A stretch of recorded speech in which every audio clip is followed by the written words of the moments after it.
Hello students, how are you. Deepak tutorials में एक बार फिर आप सभी का स्वागत है। चैप्टर सॉल्यूशन में अब तक की प्रीवियस क्लासेस में हम लोगों ने देखा सॉल्यूशन का इंट्रोडक्शन, सॉल्यूशन का क्लासिफिकेशन और सॉल्यूशन का एक बहुत ही important parameter that is concentration और कंसंट्रेशन के टाइप्स। आज की इस क्लास में हम लोग देखेंगे सॉल्युबिलिटी यानी कि विलेयता। लेकिन सॉल्युबिलिटी टॉपिक को करने से पहले लास्ट क्लास में मैंने आप लोगों को कंसंट्रेशन पे बेस्ड एक क्वेश्चन दिया था, मोलैलिटी को कन्वर्ट करने का मोलैलिटी में। पहले उस क्वेश्चन को देखते हैं अपन कि उसका सॉल्यूशन क्या होगा। देखिए, क्वेश्चन आप लोगों को दिया गया था कि 2 molar acetic acid, 2 molar acetic acid का एक एक्वस सॉल्यूशन तुम लोगों को दिया गया था। 2 मोलर एसिटिक एसिड का एक्वस सॉल्यूशन दिया गया था जिसकी डेंसिटी आप लोगों को दी गई थी 1.2 ग्राम पर ml, 1.2 ग्राम पर ml। अब इस सॉल्यूशन के आप लोगों को एक तो निकालनी थी मोलैलिटी और एक आप लोगों को निकालना था इसके अंदर मोल फ्रैक्शन यानी कि मोल भिन्न। एक तो आपको सॉल्यूशन की मोलरता निकालनी थी मोलैलिटी और एक आपको निकालना था मोल फ्रैक्शन, मोल भिन्न, ए का भी और बी का भी। तो देखिए, सबसे पहले अपन मोल फ्रैक्शन पे बात करते हैं। मोल फ्रैक्शन क्या होता है, एक्स बी और एक्स ए। तो देखिए, मोल फ्रैक्शन निकालने से पहले मैंने आप लोगों को बताया कि जो आपको क्वेश्चन में दिया गया है आप सबसे पहले उस पर गौर करिए।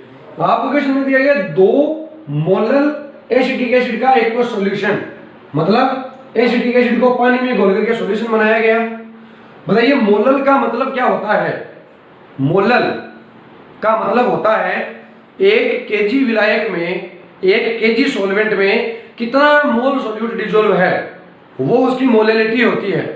तो यहां पे आप लोगों को मोलैलिटी दी गई है 2। इट मींस 1 केजी H2O में, 1 केजी H2O में 2 मोल CH3COOH के डिसॉल्व है। तो 1 केजी H2O में 2 मोल CH3COH एसिटिक एसिड प्रेजेंट है। ये बात क्लियर। इसके अंदर इसको मिक्स कर दिया, बन गया सॉल्यूशन। अब इस सॉल्यूशन में इसका मोल फ्रैक्शन कितना है और इसका मोल फ्रैक्शन कितना है। तो देखिए, XB या बोलूं अक्स CH3COH निकालने के लिए क्या करना पड़ेगा, NB upon NB plus Na। देखिए, 1 केजी H2O का मतलब कितना हो गया, 1000 ग्राम। तो 1000 ग्राम तो इसमें क्या प्रेजेंट रहेगा, जल प्रेजेंट रहेगा, वाटर प्रेजेंट रहेगा और 2 मोल एसिटिक एसिड। एसिटिक एसिड के 1 मोल का मोलिकुलर वेट कितना होता है। देखिए, कार्बन का 12, इस कार्बन का 12, ऑक्सीजन 2 है तो 32, हाइड्रोजन 3 ये और 1 ये 4, इन सबको ऐड कर लो, आंसर आएगा 60। तो 1 मोल एसिटिक एसिड का मोलिकुलर वेट 60 है तो 2 मोल का मोलिकुलर वेट कितना हो गया, 120 ग्राम, 120 ग्राम। तो अभी टोटल सॉल्यूशन जो बना वो बना 1000 प्लस 120 यानी कि 1120 ग्राम। ये आपका टोटल सॉल्यूशन बन गया। अभी आपको ये चीज निकालनी है, मोल फ्रैक्शन ऑफ बी। तो NB, what is NB, moles of acetic acid. बताइए कितने हैं, 2 है तो मैं यहां पे ले लूंगा 2 अपॉन NB अगेन 2, लेकिन Na क्या है, H2O का मोल फ्रैक्शन, सॉरी H2O के मोल कैसे निकालते हैं, वेट अपॉन मोलिकुलर वेट। तो वेट आपको दिया गया है 1 केजी मतलब 1000 ग्राम, तो वेट आ गया 1000 ग्राम अपॉन मोलिकुलर वेट कितना होता है 18, H2O का 18, तो 1000 बट्टा 18, इसको सोल्व करो 55.5 कितना आ गया 55.5। तो 2 प्लस 55.5 यानी कि 57.5 ये आ गया मोल फ्रैक्शन। चाहे तो आप इसको 2 से डिवाइड करके एक में आंसर निकाल दो, वरना ये ठीक है चलेगा, कोई दिक्कत नहीं है। एक्स ए निकालना है तो N A upon N B plus N A की value 55.5 upon N B plus N A की वैल्यू 57.5। ये अब इन दोनों को ऐड करो, आंसर कितना आना चाहिए? 1 आना चाहिए।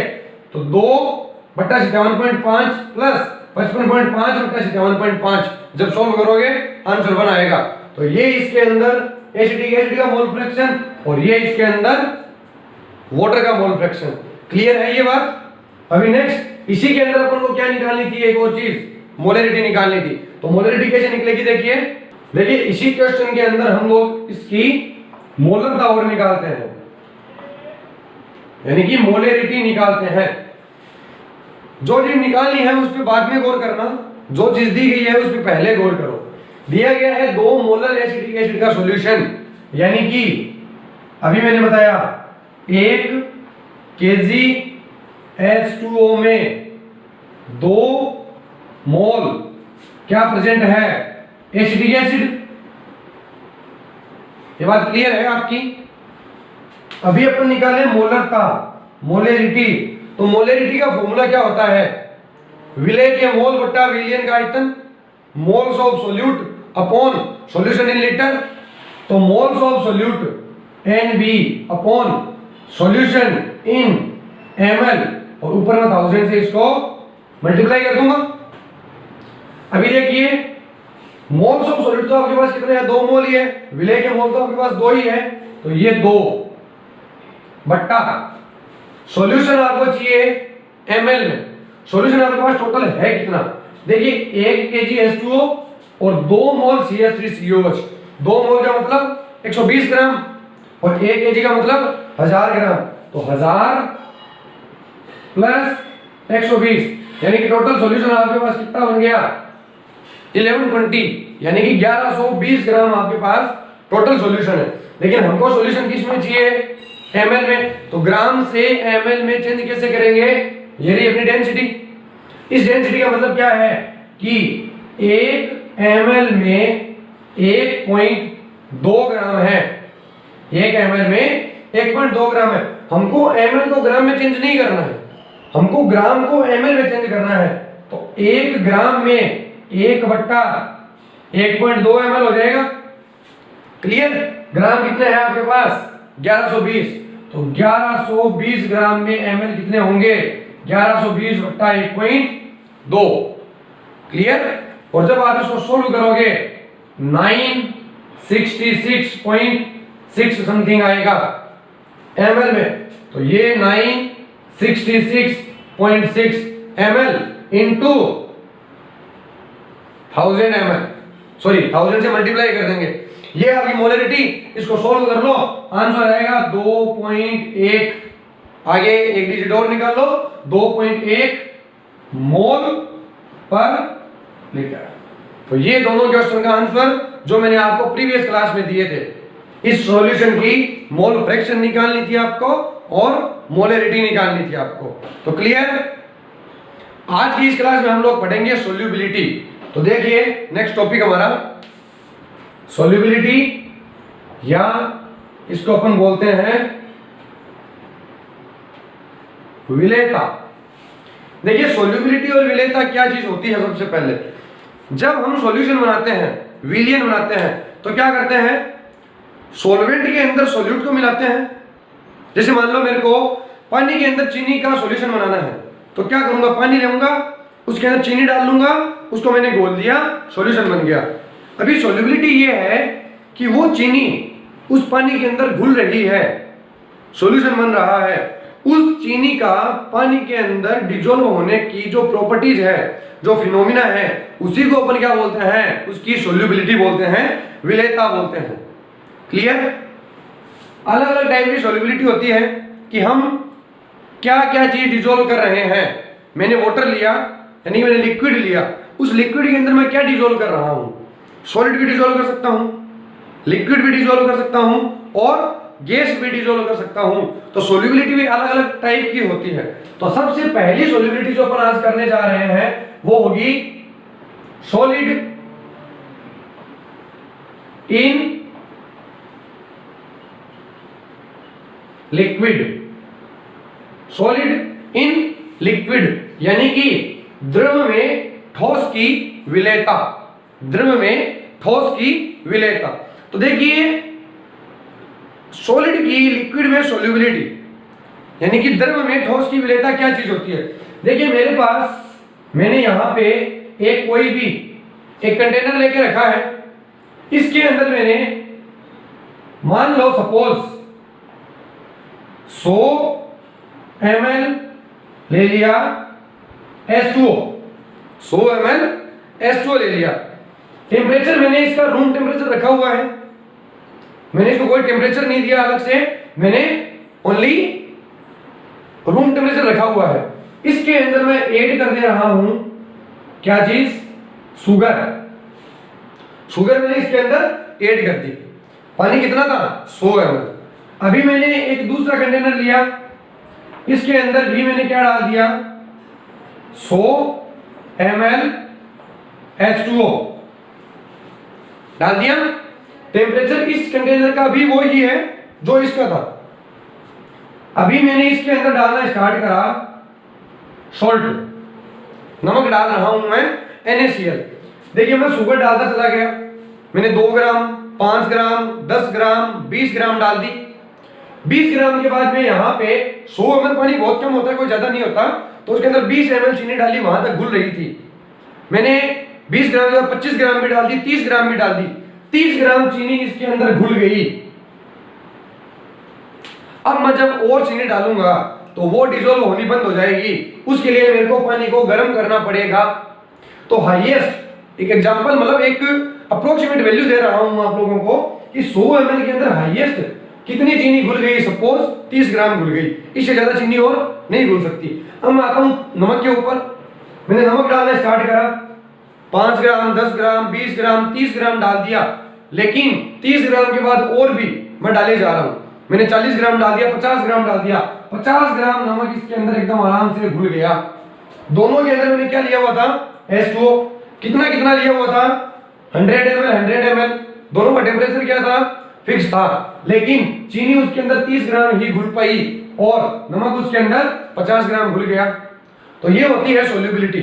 सोल्यूबिलिटी ठोस की द्रव में विलेयता क्या होती है कि एक फिक्स टेम्परेचर पे, एक निश्चित तापमान पे लिक्विड के एक फिक्स वॉल्यूम में कितना अमाउंट हाईएस्ट सॉलिड का डिसॉल्व करा जा सकता है, वो उस सॉलिड की उसके अंदर सोल्यूबिलिटी होती है। क्लियर? वापिस बोल रहा हूं मैं एक बार, अगर आपके पास एक कोई लिक्विड है, उस लिक्विड का एक निश्चित तापमान पे, एक कांस्टेंट टेम्परेचर पे हाईएस्ट कितना सॉलिड उसके अंदर डिसॉल्व किया जा सकता है, वो उस सॉलिड की उस लिक्विड में क्या होती है सोल्यूबिलिटी होती है। जैसे यहाँ पे शुगर की सोल्यूबिलिटी कम है और सॉल्ट की सोल्यूबिलिटी ज्यादा है। क्यों? क्योंकि शुगर हाईएस्ट मानो 30 ग्राम घुल सकती है और नमक कितना घुल गया 50 ग्राम घुल गया। क्लियर है? लेकिन इसके लिए दोनों का टेम्परेचर कांस्टेंट रखना आपको जरूरी है। इट्स ओके, यहां तक समझ में आ गया।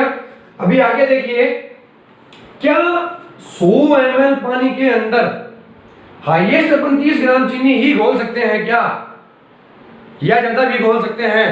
तो कम और ज्यादा करने के लिए कुछ एक्सटर्नल फैक्टर होते हैं, बाह्य कारक, जिसको अप्लाई करके हम किसी भी सॉलिड की सोल्यूबिलिटी को बढ़ा सकते हैं और घटा सकते हैं। तो वो क्या क्या फैक्टर है जो सॉलिड की लिक्विड में सोल्यूबिलिटी को इफेक्ट करते हैं, वो देखते हैं अपन। देखिए, तो द्रव के अंदर ठोस की विलेयता को प्रभावित करने वाले कारक, factors affecting solubility of solid in liquid.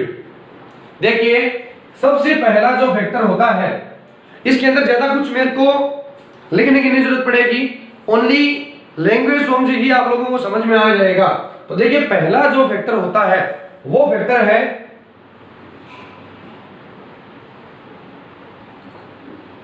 Temperature. पहला फैक्टर क्या है? टेम्परेचर। यानी कि तापमान। अब सोचिए टेम्परेचर जो है, तापमान, उसको जब मैं बढ़ाऊंगा, किसी भी लिक्विड का जब मैं टेम्परेचर बढ़ाऊंगा तो उसके अंदर घुलने वाले ठोस की सोल्यूबिलिटी बढ़ जाएगी या घट जाएगी। देखिए आप लोग एक एग्जांपल से समझिए।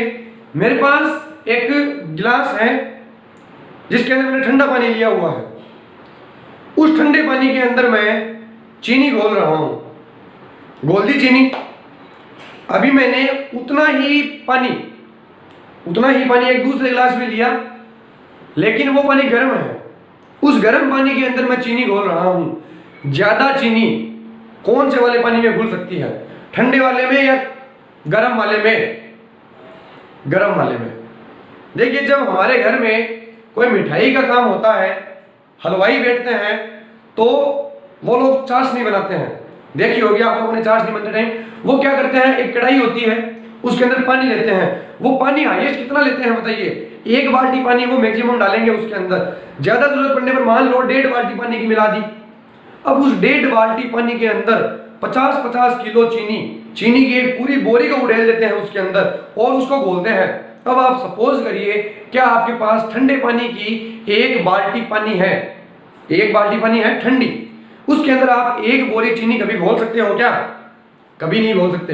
लेकिन वो लोग क्या करते हैं, उसी 1 बाल्टी पानी के अंदर 50 किलो चीनी को घोलते हैं। लेकिन उसके लिए उनको क्या करना पड़ता है, उस पानी को गर्म करना पड़ता है। तो मैं ये कह सकता हूं कि जब मैं टेम्परेचर को बढ़ाऊंगा, जब तापमान को ऊपर बढ़ा देंगे, तो उसी सॉलिड की सोल्यूबिलिटी उस लिक्विड के अंदर बढ़ जाएगी। यस और नॉट? यस। जब टेम्परेचर बढ़ा दूंगा तो वो सॉलिड जो पहले कम घुल रहा था उस लिक्विड में, वो ही सॉलिड अब ज्यादा घुलना स्टार्ट हो जाएगा। क्लियर है ये बात? तो टेम्परेचर जो होता है वो सोल्यूबिलिटी के डायरेक्टली प्रोपोर्शनल होता है, यानी कि समानुपाती, जिसके लिए अपन ये वाला साइन यूज करते हैं, समानुपाती। तापमान बढ़ाओगे तो सॉलिड की सोल्यूबिलिटी बढ़ती जाएगी। Clear? Number 2, size of solute. Size of solute यानी कि विलय का आकार। विलय का आकार, देखिए विलय का आकार किस प्रकार से इफेक्ट करेगा, इसको भी आप समझने से पहले एक एग्जांपल पे गौर करिए कि अगर एक बहुत बड़ा टुकड़ा है किसी सॉलिड का, वो मेरे को लिक्विड के अंदर डिसोल्व करना है। जैसे मान लो फिटकरी है सपोज। अब मैं क्या करूंगा, मैंने पानी लिया, उस पानी के अंदर मैंने फिटकरी का एक टुकड़ा लिया बहुत बड़ा सा, और उस पानी के अंदर डाल के मैंने छोड़ दिया। अब वो कब तक उस पानी के अंदर घुलेगा, बहुत ज्यादा टाइम लगेगा। और उतनी ही फिटकरी को अगर मैं पीस लूं, उसका छोटा छोटा बारीक पाउडर बना लूं और उसको मैं पानी में डालूं, क्या वो फिटकरी जल्दी नहीं घुल जाएगी? घुल जाएगी। इसका मतलब जब उस विलय आकार का साइज, विलय के कण का साइज छोटा हो जाएगा, सोल्यूट पार्टिकल छोटा हो जाएगा, तो वो उस लिक्विड के अंदर ज्यादा डिसॉल्व होगा। आप चीनी के ऊपर भी अप्लाई करके देख सकते हैं इसको। चीनी के टुकड़े होते हैं छोटे छोटे, एक होती है पीसी हुई चीनी। वो पीसी हुई चीनी उस पानी के अंदर जल्दी घुलती है बजाय उन छोटे छोटे टुकड़ों के। तो जब सोल्यूट पार्टिकल का साइज छोटा होगा तो उसकी विलेयता ज्यादा होगी।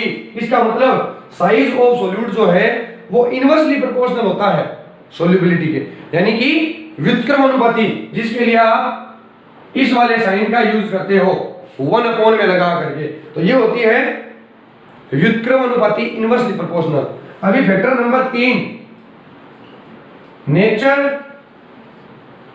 Of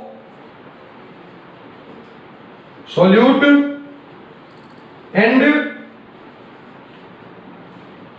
solvent. जो विलय और विलायक है उनकी प्रकृति कैसी है?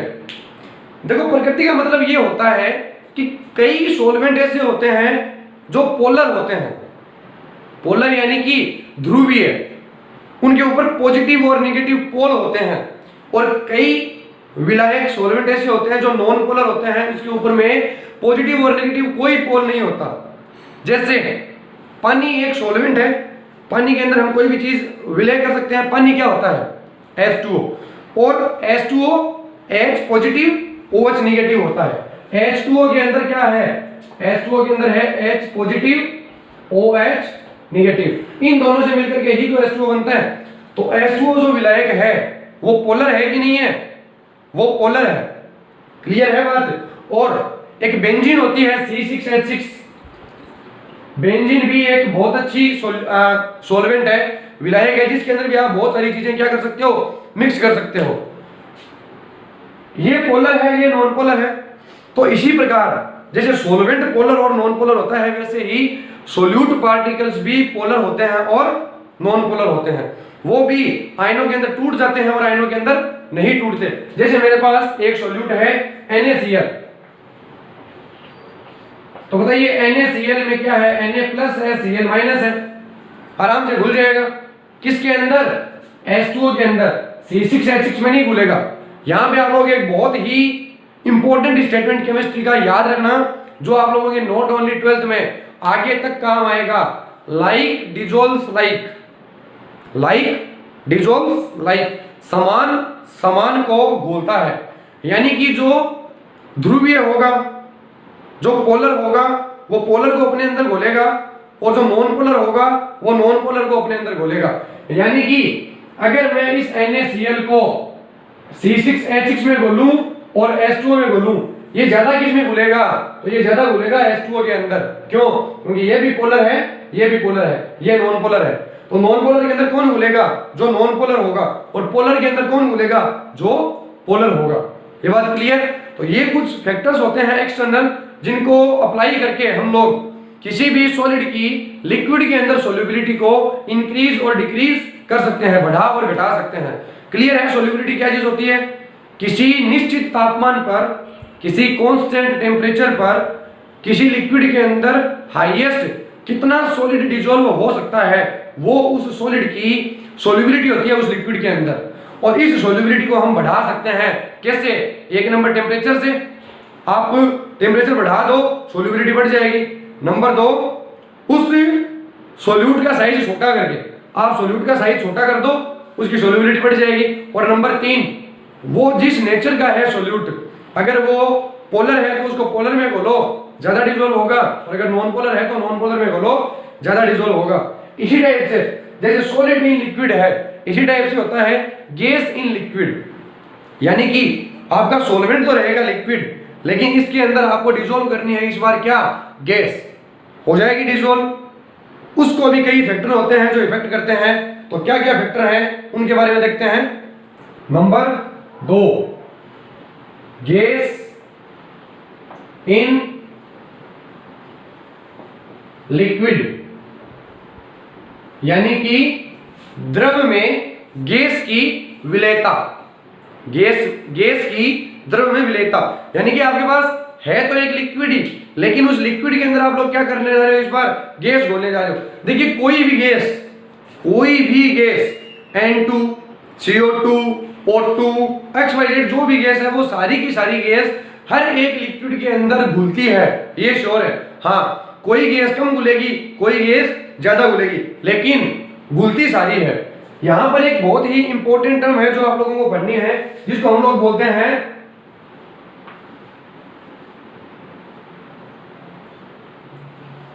एब्जॉर्प्शन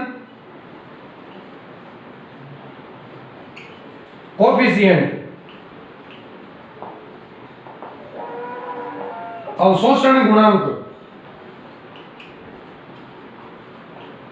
अवशोषण गुणांक। देखिए एब्जॉर्प्शन कोएफिशिएंट और अवशोषण गुणांक क्या होता है, तो इसके लिए मैं आपको पहले बताऊं एक चीज, वो आप सुनना ध्यान से, कि अगर मेरे पास लिक्विड पड़ा है, उस लिक्विड के अंदर 1 ml लिक्विड में, 1 ml लिक्विड के अंदर हाईएस्ट गैस जो है वो कितने ml घुल सकती है, वो उसका एब्जॉर्प्शन कोएफिशिएंट यानी कि अवशोषण गुणांक होता है। समझ में आई बात? वापिस बोल रहा हूं, आप लोगों ने लिक्विड लिया, उस लिक्विड के अंदर 1 ml लिक्विड में, ओनली 1 ml लिक्विड में गैस का हाईएस्ट कितना ml घुल सकता है वो उस गैस का एब्जॉर्प्शन कोफिशिएंट होता है। और जिस गैस का अवशोषण गुणांक एब्जॉर्प्शन कोफिशिएंट जितना ज्यादा होगा उसकी सोल्यूबिलिटी भी उतनी ही ज्यादा होगी। कैसे? इसको एक उदाहरण से देखिए आप लोग। देखिए क्या बताया मैंने आपको कि अगर किसी गैस का एब्जॉर्प्शन कोफिशिएंट अवशोषण गुणांक ज्यादा है तो उसकी विलेयता उसकी सोल्यूबिलिटी भी ज्यादा होगी। इसको आप लोग एक एग्जांपल से समझिए। देखिए मान लीजिए मैंने यहां पे 100 ml H2O लेकर के रखा है, 100 ml H2O मैंने ले लिया। सेम मैंने एक और कंटेनर B लिया जिसके अंदर भी मैंने 100 ml H2O ले लिया। दोनों के अंदर H2O का अमाउंट फिक्स है। इसके अंदर मैं N2 गैस डिसॉल्व कर रहा हूं। कितनी? कौन सी गैस? N2 gas. और इसके अंदर मैं डिसॉल्व कर रहा हूं मान लो CO2 गैस। गैस है तो उसका वॉल्यूम होगा ml में होगा। अब मैं जैसे ही इसके अंदर N2 गैस डिसॉल्व करने लगा, डिसॉल्व हो रही है गैस, लेकिन ऐसे थोड़ी है कि आप कितनी भी गैस डालते जाओगे और वो गैस उसके अंदर डिसॉल्व होती जाएगी, ऐसा कभी नहीं होता। एक फिक्स एक हाईएस्ट वैल्यू के बाद में वो उसके अंदर डिसॉल्व होना बंद हो जाएगी। तो मान लो 60 ml तक ये डिसॉल्व हो गई, 65 ml भी हो गई, 70 ml भी हो गई। अब 70 ml के बाद में ये गैस उस लिक्विड के ऊपर से फ्लो करने लग गई, अब ये डिसॉल्व नहीं हो रही। तो आपने 100 ml के अंदर कितनी ml गैस डिसॉल्व कर दी? 70 ml। क्लियर? अब आप यहां पे हो, आप CO2 गैस डिसॉल्व करने जा रहे हो, आप डिसॉल्व करते गए 30 ml 40 ml 40 ml के बाद में वो डिसॉल्व होनी थोड़ी कम हो गई। आपने फिर भी और प्रेशर लगाया, कुछ भी करा, आपने हाईएस्ट 50 ml गैस उसके अंदर डिसॉल्व कर दी। अब बताइए 100 ml के अंदर हाईएस्ट कितनी गैस डिसॉल्व है? 70 ml। यहां पे 100 ml में हाईएस्ट कितनी गैस डिसॉल्व है? 50 ml। मैंने अभी क्या बताया आपको कि 1 ml लिक्विड में कितनी गैस हाईएस्ट डिसॉल्व हो सकती है, वो उसका एब्जॉर्प्शन कोफिशिएंट हो सकता है। तो देखिए N2 गैस की मैंने बात करी तो 100 ml के अंदर ये 70 ml डिसॉल्व हो सकती है। तो बताइए 1 ml में ये कितनी डिसॉल्व हो जाएगी? 0.7 ml। और ये इसका क्या आ गया? अवशोषण गुणांक आ गया। ठीक है, कोफिशिएंट, एब्जॉर्प्शन कोफिशिएंट। और ये 100 ml के अंदर 50 ml ही डिसॉल्व हो रही है, मतलब 1 ml के अंदर 0.5 ml। तो CO2 का एब्जॉर्प्शन कोफिशिएंट 0.5 ml और N2 का 0.7 ml। बताइए ज्यादा किसका है? N2 का। तो N2 गैस जो होगी वो लिक्विड के अंदर ज्यादा डिसॉल्व हो जाएगी और ज्यादा डिसॉल्व हो भी रही है। क्लियर है बात? तो जिस गैस का अवशोषण गुणांक जितना ज्यादा होगा, एब्जॉर्प्शन कोफिशिएंट जितना ज्यादा होगा, वो गैस उतनी ही ज्यादा डिसॉल्व होगी किसी भी लिक्विड में। और एब्जॉर्प्शन कोफिशिएंट होता क्या है? 1 ml लिक्विड में हाईएस्ट कितनी गैस डिसॉल्व हो सकती है ml में, वो उसका एब्जॉर्प्शन कोफिशिएंट होता है। क्लियर है ये बात? अभी गैस की सोल्यूबिलिटी भी लिक्विड में बढ़ाई जा सकती है और घटाई जा सकती है कुछ एक्सटर्नल फैक्टर अप्लाई करके। तो क्या क्या फैक्टर है जो गैस की सोल्यूबिलिटी को इफेक्ट करते हैं, देखते हैं। इन लिक्विड के अंदर गैस की सोल्यूबिलिटी, इसको टेम्परेचर इफेक्ट कर सकता है, इसको प्रेशर इफेक्ट कर सकता है। तो देखिए सबसे पहले मैं बात कर रहा हूं आपके पास टेम्परेचर की ही, यानी कि तापमान। देखिए टेम्परेचर बढ़ाने पर लिक्विड के अंदर गैस की सोल्यूबिलिटी बढ़ेगी या घटेगी? आप खुद सोचिए एक बार इस चीज को कि अगर मान लो किसी कंटेनर के अंदर लिक्विड है, उसके अंदर मैंने गैस डिसॉल्व करी हुई है। अब मैं जब उसको टेम्परेचर दूंगा तो टेम्परेचर देने पर क्या होगा? वो जो गैस थी वो तो वेपराइज हो जाएगी, वाष्पित हो जाएगी और बाहर चली जाएगी। और अगर बाहर उड़ गई इसका मतलब वो उस लिक्विड के अंदर डिसॉल्व नहीं है। तो पहले जितनी डिसॉल्व थी अभी उससे कम हो गई। इसका मतलब जब मैंने टेम्परेचर को बढ़ाया तो गैस की सोल्यूबिलिटी उस लिक्विड के अंदर क्या हो गई? कम हो गई। ये बात क्लियर है? आप लोग समझिए इसको। देखिए ये मैंने कोई कंटेनर लेके रखा और इसके अंदर मैंने लिया हुआ है लिक्विड। क्या लिया हुआ है? लिक्विड। इस लिक्विड के अंदर मान लो छोटे छोटे पार्टिकल्स किसके हैं, गैस के हैं, ये गैस इसके अंदर डिसॉल्व है। अब मैं जब इसको नीचे से हीट दूंगा, टेम्परेचर दूंगा, इसका तापमान बढ़ाऊंगा, तो तापमान बढ़ाने पर क्या होगा बताइए, ये जो गैस है ये उड़ करके बाहर चली जाएगी। और अगर ये सारे के सारे पार्टिकल गैस के, मान लो ये पार्टिकल उड़ करके अगर वाष्पित हो गए, तो पहले जितनी गैस डिसॉल्व थी उससे कम हो गई कि ज्यादा, उससे कम हो गई। तो अगर मैंने टेम्परेचर को बढ़ाया तो गैस जो है वो वाटर के अंदर या किसी भी लिक्विड के अंदर कम डिसॉल्व होगी, यानी कि टेम्परेचर जो है वो गैस की सॉल्युबिलिटी के क्या हो जाएगा, इनवर्सली प्रोपोर्शनल हो जाएगा, व्युत्क्रमानुपाती हो जाएगा। क्लियर। यहीं पर एक क्वेश्चन भी बनता है बहुत इंपॉर्टेंट कि देखो जलीय जीव जो होते हैं, ठीक है, जो पानी के अंदर रहते हैं, वो गर्म पानी की तुलना में, गर्म पानी की कंपेयर में ठंडे पानी में रहना ज्यादा पसंद करते हैं। ऐसा क्यों?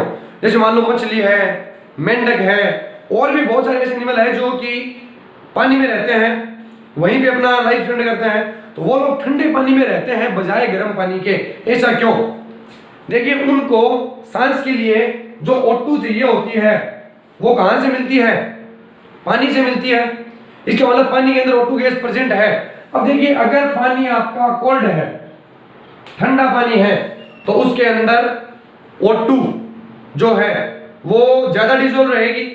अगर वो पानी हॉट है, गर्म है, तो उसके अंदर O2 गैस कम डिसॉल्व रहेगी। तो गर्म पानी के अंदर O2 गैस कम डिसॉल्व है, क्योंकि अगर पानी गर्म है तो O2 गैस उड़ करके बाहर चली गई, इसका मतलब उसके अंदर O2 गैस कम है। और अगर O2 गैस कम है तो वो एनिमल वहां पे सर्वाइव कर नहीं सकते। क्यों नहीं कर सकते? क्योंकि उनको सांस के लिए O2 गैस नहीं मिलेगी।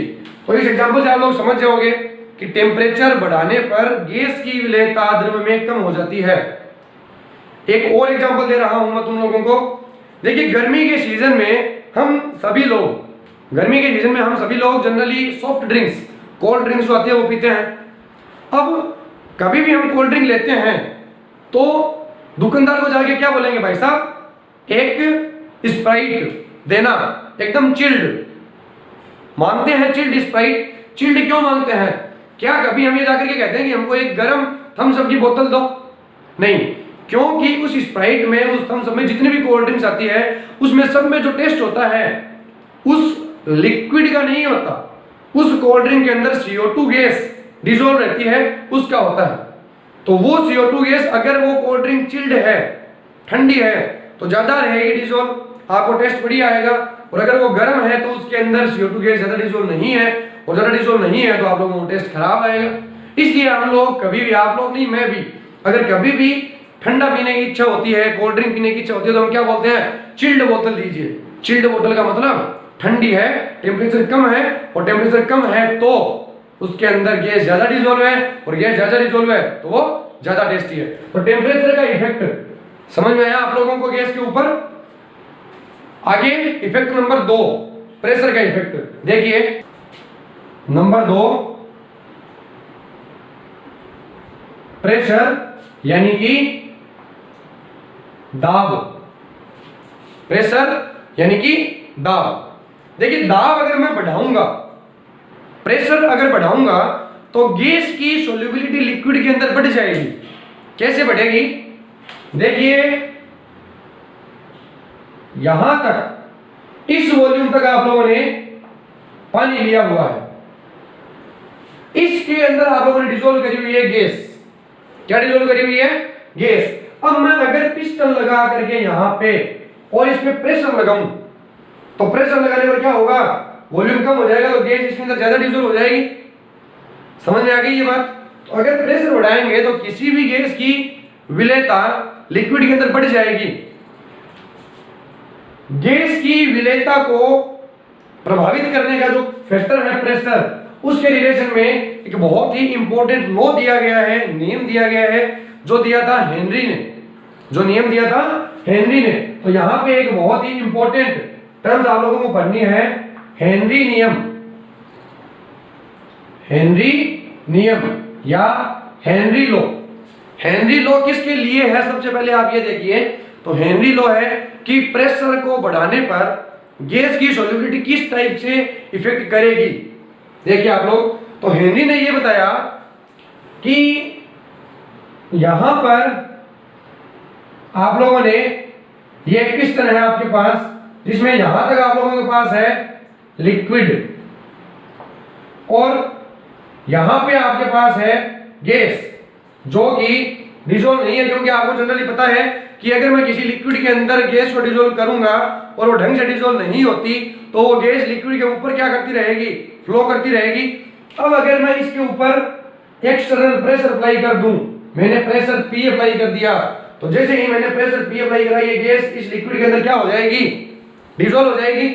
तो हेनरी ये बोलता है कि जो एक्सटर्नल फैक्टर होता है P, एक्सटर्नल प्रेशर P, वो गैस की सॉल्युबिलिटी के डायरेक्टली प्रोपोर्शनल होता है।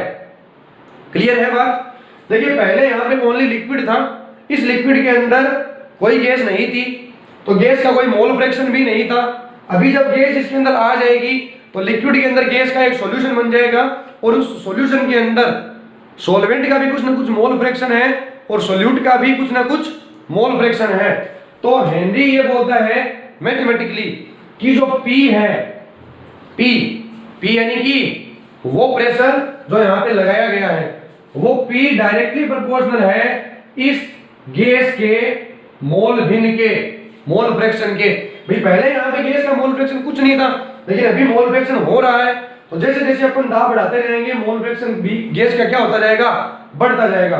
जब इस साइन को हटाऊंगा तो आएगा P is equals to KH into mole fraction of gas. ये केस यहाँ पे हेनरी कांस्टेंट है, हेनरी स्थिरांक, जिसकी वैल्यू फिक्स नहीं होती। अलग अलग गैस की अलग अलग लिक्विड में हेनरी कांस्टेंट की वैल्यू अलग अलग आती है।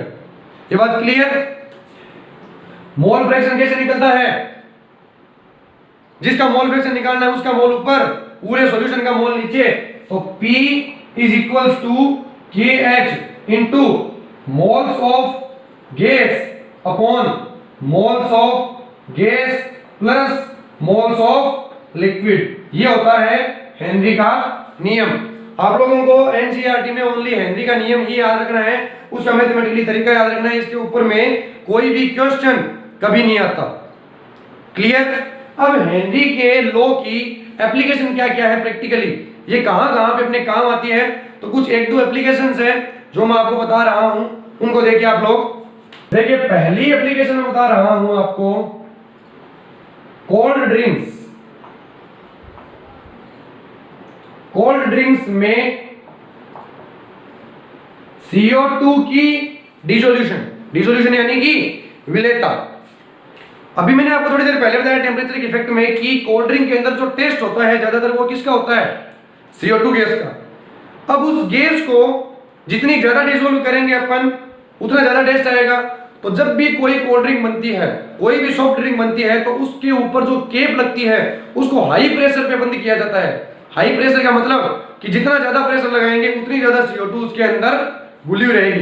देखिए अपन पानी की बोतल लेके आते हैं, जनरली वाटर बॉटल लेके आते हैं और कोल्ड ड्रिंक की बोतल लेके आते हैं। पानी की बोतल का जो केप होता है वो आराम से हम खोल सकते हैं, और कोल्ड ड्रिंक की बोतल का केप क्या आराम से खोल सकते हैं? नहीं खोल सकते। क्यों? क्योंकि वो हाई प्रेशर पे बंद किया गया है, पानी वाला हाई प्रेशर पे बंद नहीं है। और वो हाई प्रेशर पे बंद क्यों किया गया? क्योंकि जितना ज्यादा प्रेशर रहेगा CO2 गैस उतनी ज्यादा डिसॉल्व रहेगी, और जितनी ज्यादा डिसॉल्व रहेगी टेस्ट उतना बेटर आएगा। क्लियर है? कई बार आप लोग देखते हो कि कोल्ड ड्रिंक को एक बार खोल करके अगर आपने आधी पी ली, फिर आधी जब बाद में पीते हो तो वैसा टेस्ट नहीं रहता। क्यों नहीं रहता? क्योंकि जब आप खोलते हो आप वापिस उस प्रेशर पे उसको बंद नहीं कर पाओगे जिस पे कंपनी ने करके भेजी थी, तो जो गैस होगी वो उतनी ज्यादा डिसॉल्व उसके अंदर नहीं रह पाएगी। तो क्लियर है आपका पहला एप्लीकेशन। एप्लीकेशन नंबर 2, देखिए जो क्लाइंबर होते हैं, जो एवरेस्ट वगैरह पे चढ़ते हैं, वो अपने पास में ऑक्सीजन का एक सिलेंडर रखते हैं। पता है क्यों? देखिए ये हमारी अर्थ है, ये हमारी धरती है, ये है अपना आउटर एटमॉस्फेयर, ये धरती, ये आउटर एटमॉस्फेयर, और ये यहां पर इस हाइट पे मैंने ले लिया कोई एवरेस्ट। अब इस एवरेस्ट के ऊपर मान लो कोई बंदा खड़ा है और इस धरती की सतह पर कोई बंदा खड़ा है, ह्यूमन की बॉडी में जो ब्लड होता है उसके अंदर O2 गैस डिजोल्व रहती है, पता है, ब्लड के अंदर O2 गैस डिजोल्व रहती है। अब ये एटमॉस्फेयर इस हाइट पे कम लगेगा और इस हाइट पे ज्यादा लगेगा, क्लियर है बात? ये एटमॉस्फेरिक प्रेशर जो वायुमंडलीय दाब है वो इस हाइट पे कम लगेगा और इस हाइट पे ज्यादा लगेगा। अगर इस हाइट पे ज्यादा प्रेशर लग रहा है इसका मतलब इस ह्यूमन की बॉडी के अंदर जो ब्लड है उसके अंदर ज्यादा O2 प्रेजेंट रहेगी, ज्यादा O2 डिसॉल्व रहेगी। और यहाँ पे अगर प्रेशर कम लग रहा है तो इसकी बॉडी में जो ब्लड है उसके अंदर O2 कम डिसॉल्व रहेगी, क्योंकि जितना ज्यादा प्रेशर होगा गैस उतनी ही ज्यादा डिसॉल्व होगी। तो इस कंडीशन पे यहाँ पे एनोक्सिया सुना होगा, एनोक्सिया नामक एक डिजीज होती है जो माउंट एवरेस्ट पे जो होते हैं चढ़ने वाले उनको होती है कि उनके नाक आदि से खून बहने लगता है, क्योंकि उसके ब्लड में ऑक्सीजन की कमी हो जाती है। और वो कमी क्यों होती है? क्योंकि वहां पे एटमॉस्फेरिक प्रेशर वायुमंडलीय दाब कम होता है और दाब जितना कम होगा गैस उतनी ही कम डिसॉल्व रहेगी। तो इसके लिए ये क्या करते हैं, अपनी कमर पे एक ऑक्सीजन का सिलेंडर रखते हैं और उस सिलेंडर के अंदर ये O2 गैस भी रखते हैं, CO2 गैस और साथ में N2 गैस रखते हैं। अब एक क्वेश्चन पूछा जाता है, देखो O2 और CO2 जनरली उसके सांस में काम आएगी, लेकिन N2 गैस क्यों डाला जाता है? जो क्लाइंबर होते हैं, जो माउंट एवरेस्ट पे चढ़ने वाले होते हैं, उनके सिलेंडर में N2 गैस क्यों डाली जाती है? तो इसका रीजन ये है कि N2 गैस क्या करेगी, प्रेशर को बढ़ा देगी। N2 गैस यहाँ पे प्रेशर क्या कर रही है, बढ़ा रही है। N2 का काम ही है गैस का, N2 गैस प्रेशर बढ़ाएगी और प्रेशर बढ़ाएगी तो इस हाइट पे जो आदमी है, जो बंदा है, उसके ब्लड में O2 जो है वो ज्यादा डिसॉल्व हो जाएगी और वो एनोक्सिया डिजीज से बच सकता है। तो क्लियर है? सोल्युबिलिटी देखिए, सॉलिड की लिक्विड में सोल्युबिलिटी हो गई और गैस की लिक्विड में सोल्युबिलिटी हो गई। इसी टाइप से लिक्विड की भी लिक्विड में सोल्युबिलिटी होती है जो बहुत ज्यादा इंपॉर्टेंट होता है, और उसके अंदर भी एक बहुत इंपॉर्टेंट लॉ आता है जिसको बोलते हैं राउल्स लॉ। अभी इस क्लास में करके लास्ट क्लास भी हमारी बहुत बड़ी हो गई थी, जिसके लिए कई स्टूडेंट्स के कमेंट आए हैं, सर क्लास प्लीज छोटी कीजिए। तो उस टॉपिक को मैं यहाँ पे पढ़ा करके क्लास का बखेड़ा नहीं करना चाहता, इसलिए आप एक बार यहीं पर स्टॉप कीजिए इसको। नेक्स्ट जो है लिक्विड की लिक्विड में सोल्युबिलिटी, वो अपन नेक्स्ट क्लास में करेंगे। आई होप जो सोल्युबिलिटी है और उसको जो इफेक्ट करने वाले फैक्टर हैं आपको क्लियरली समझ में आए होंगे। फिर भी अगर किसी को कोई टाइप का डाउट है तो आप लोग कमेंट के अंदर अपना डाउट डालिए, मैं उस डाउट का आंसर आपको श्योरली दूंगा। और अगर आपको ये पसंद आ गया, आपको ये टॉपिक समझ में आया, तो इसको लाइक कर दीजिए और अपने जितने भी फ्रेंड्स हैं जो साइंस के स्टूडेंट्स हैं उनको शेयर कीजिए, ताकि वो लोग भी लॉकडाउन के अंदर ही खूब अच्छे से 12th की तैयारी कर सके। नमस्कार, थैंक यू फॉर वॉचिंग।